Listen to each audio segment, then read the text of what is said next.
What's going on, guys? My name is Wade with TechDaily, and in this video, we are checking out the new 2023 Moto G Stylus 5G. Now, right off the bat, I feel like I need to offer some clarification. This is the second Moto G Stylus released this year. The other one is the Moto G Stylus 4G, or the regular Moto G Stylus, whatever you want to call it. That's a totally different phone with completely different specs, and I actually already have a separate video on that phone if you want to check it out. This is specifically the Moto G Stylus 5G 2023, and along with its 4G counterpart, it's really the only stylus-supported smartphone on the market nowadays that isn't a $1,000 Samsung Ultra or foldable. That puts it in the unique position of seemingly attracting both folks who want a stylus smartphone and those of us who just generally don't want to spend an arm and a leg on any new device. It's a Moto phone, so it's still relatively affordable too. But in being a Moto device, it also has less than ideal specs and quirky software things that, in my opinion, continue to diminish the Motorola smartphone brand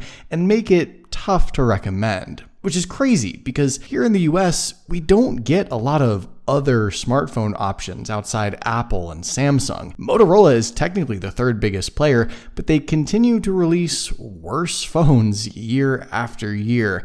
And this one sort of falls within that category. Before I completely hate on this phone though, let's just quickly unbox it so I can show you what all comes inside the package if you buy one. Motorola this year has decided to take a unique approach to sustainable packaging with a pretty boring looking but plastic-free box. In any event, slicing into the sticker and sliding off the lid, the first thing you'll pull out is the phone itself, which we'll check out in just a second. There's also a plastic-free recyclable cardboard packet here with logos printed in soy ink, whatever that is. Inside here is what seems to be an environmentally irresponsible amount of paperwork and instructions. And at the very bottom of the box, Motorola actually still includes both a USB wall plug and charging cable, which on the one hand is great. Phones should come with the required charging accessories they need to, function. But if Motorola were so concerned with the environment, they'd include, modern USB power bricks and cables that are smaller, faster, more efficient.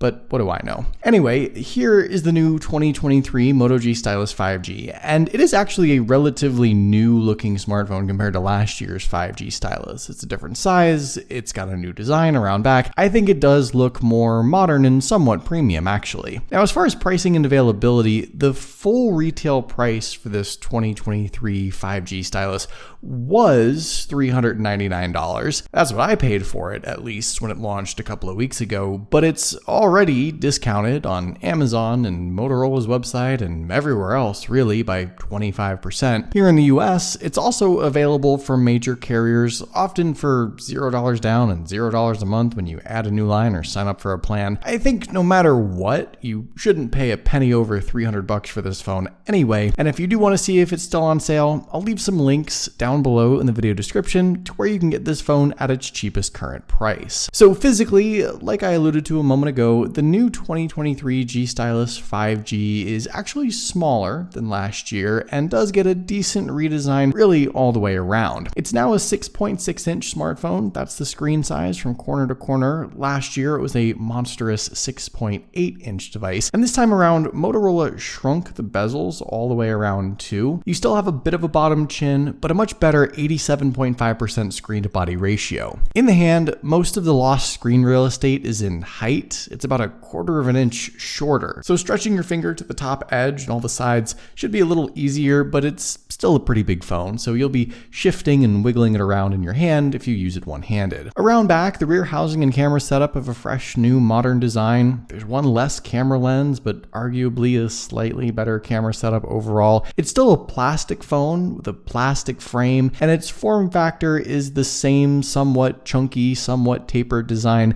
that most higher-end Moto devices have had for a while. It's technically water repellent, though without any official IP rating, and other than that, it's the same old budget or mid-range sort of design and build we're used to, nothing else remarkable or noteworthy. Taking a look around at everything else, on the left side you've got your SIM and SD card tray. I'm really happy to see Motorola kept micro SD card support on this phone for expandable storage, but my god, the pre-installed apps that litter this thing, the unlocked, no carrier, direct from Motorola device, no less. Just awful. During setup, you get to see all the garbage that's being automatically installed, but you can't do anything about it until you're finally at the home screen. There's like more than a dozen apps you probably won't want that fortunately you can uninstall, and yeah, you get 256 gigabytes of built-in storage, which is a ton, but still very annoying. On the right side of the phone, you've got the same old volume buttons and power button / fingerprint sensor. No issues with that as far as I can tell. Quick and easy setup and seamless wakes and unlocks every time. Nothing at the top of the phone. At the bottom, the OG headphone jack is still there alongside the USB-C port, speaker, and the stylus, of course. There is a secondary speaker within the earpiece up top, just above the selfie camera,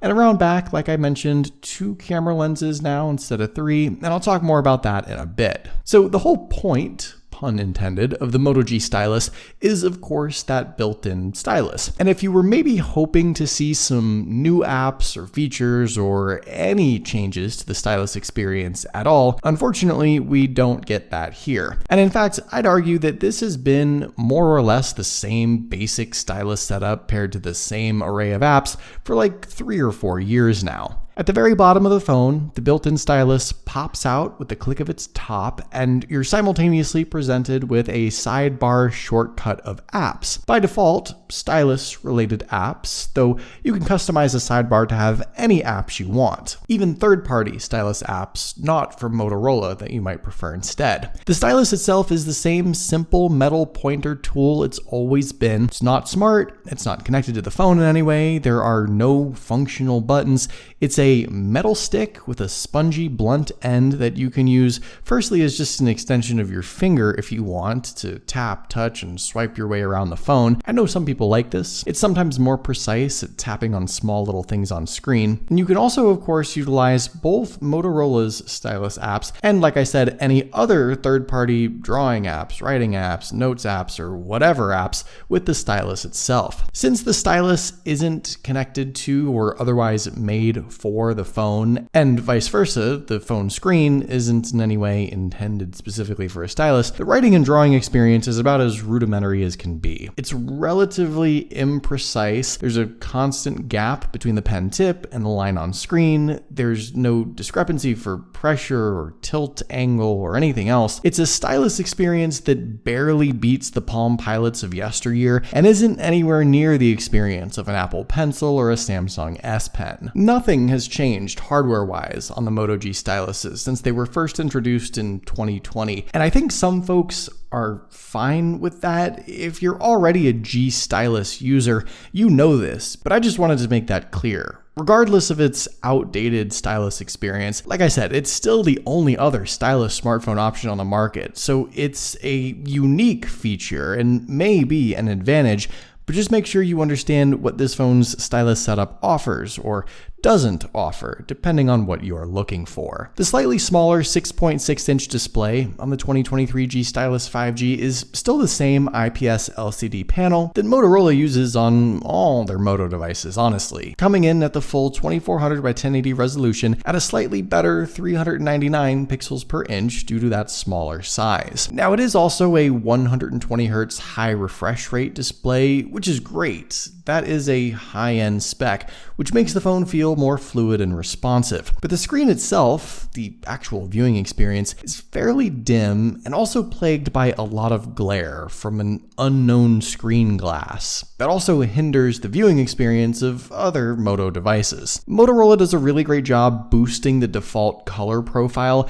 and making the on-screen colors look super pleasing and vibrant. But other than that, and the 120Hz option, this is a setup that is arguably still very budget. And yeah, this is still a $400 or I guess $300 phone, but at some point you've got to give these phones at this price point an OLED screen, right? Displays aren't even getting any better on $1,000 flagship phones at this point, so phones like these have to catch up eventually, I would think. In the meantime, this phone has what seems to be the same Moto display as any other Moto device from the last few years. Now, Motorola did randomly decide to add back the dual speaker setup on this phone that they used to have a couple of years ago. No idea why they took that away, but the listening experience on this phone at least is better for sure.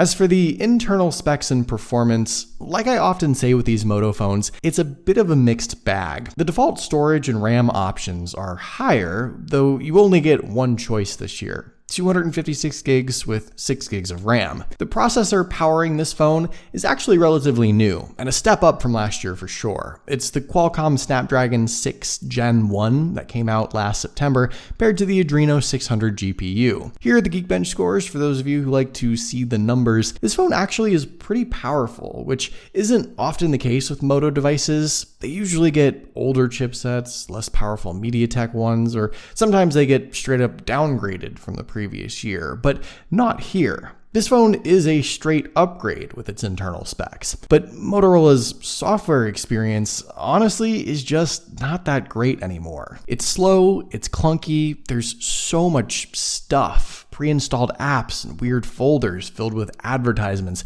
It just isn't very user-friendly. It's not a well-optimized Android skin, and I think it's something that really sets these Moto devices back a step or two versus a similarly priced OnePlus Nord device or Pixel A series. Like, I tried to test out the camera, for example, immediately after unboxing this phone, and when I switched to video mode, it just told me video unavailable. Another app is using video resources. Yet no apps were seemingly running, at least not directly that I could quit from the app switcher. And come to find out, it's the third-party weather app that was for some reason using the camera video resources, which is very concerning. So yeah, Motorola's Android experience, even on Android 13, which this phone ships with, is not great. It's littered with junk that messes up normal functions, and I don't even see how this is an acceptable customer experience for the price and from such a big company. On the plus side, the 2023 G Stylus 5G has the same big battery this year, but with faster charging support. So if you do enjoy using it, you at least won't have to plug it in for as long. The 5,000 milliamp battery inside can be juiced up at up to 20 watt wired speeds, which is, I guess, still slow by today's standards, but twice as fast as last year at least. And that is the only way you'll be charging this thing. No wireless charging or any other power features are offered. Finally, when it comes to the cameras, like I mentioned at the start, the rear setup has one less lens, and the selfie camera seems to have been unchanged. Around back, the main shooter is still the 50 megapixel compared to the 8 megapixel ultra wide that I believe are also the same as before. What's missing is the depth sensor. Motorola dropped that this year, no big deal. And the selfie camera is once again a 16 megapixel lens with a slightly different aperture. Inside the camera app, you will see that this phone does support 4K video now, not something that was offered on the previous G Stylus 5G, though only on the main lens, not the ultra wide. And again, just make sure the suspicious weather app isn't recording video in the background first, I guess. Besides that though, not a whole lot more has been upgraded or otherwise changed with the picture taking or video shooting experience. And snapping some quick sample shots here, outside of literally looking like a porcelain doll with lots of skin smoothing and skin tone correcting, the images don't look too terrible really, and actually are quite well balanced with plenty of detail. When I say that though, I'm referring to the pictures on this $300 smartphone. This isn't a flagship camera setup by any means, and it won't compete with a Pixel A device, and probably not a Samsung A device either, but for the regular everyday shots, it seems mostly fine. So the 2023 Moto G Stylus 5G is in many ways new. It's got a fresh design and form factor, improved internal specs, but it otherwise is the same Moto Stylus we've had for a number of years now, and it continues to be plagued by a software experience that is less than ideal. Also, I'm pretty bummed that Motorola already discounted this phone 25% not even 3 weeks after launch. That's gotta be a record. It really diminishes the value of their brand and their products and sort of punishes its most eager customers who may be their most loyal by buying the device right when it comes out. Motorola is in an interesting position where they could easily be a safe third place phone brand, cheaper than Google's Pixel devices and a decent alternative to the $1,000 Samsungs, certainly competitive to the A series at least, but Motorola just isn't offering anything new or different with their phones right now, so I don't really know what the end goal is. What do you guys think? Is the new 2023 G Stylus 5G enough to compete? Are you going to buy one? Let me know in the comments down below. I'd love to hear your thoughts, of course. Hopefully you guys did enjoy this video though. Be sure to follow TechDaily on Twitter and subscribe to the TechDaily YouTube channel if you haven't already, and I'll see you guys later.